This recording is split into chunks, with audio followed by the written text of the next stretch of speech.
Another day, another SAP story. Backing up and restoring a Sybase ASE database is an important part of maintaining the integrity and availability of the data. Here is a general outline of the steps involved in backing up and restoring a Sybase ASE database. 1. Backing up the database. To back up the entire database, use the command dump database to where is the location where the backup will be stored. 2. To back up specific tables, use the command dump table to where is the name of the table to be backed up. 3. For incremental backups, use the command dump transaction to. 4. The backups can be compressed with the compress option. 5. It is important to regularly schedule backups and store them in a safe location. Restoring the database.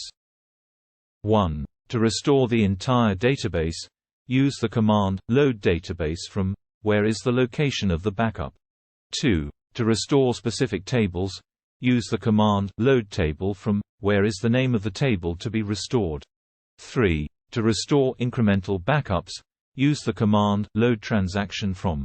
It is important to test the backup and restore procedures regularly to ensure that they are working properly and that the data can be recovered in case of an emergency.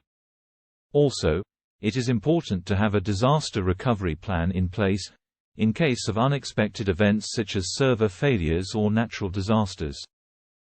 A good practice is to use third-party tools such as Red Gate SQL Backup to automate the backup process and store backups off-site in the cloud.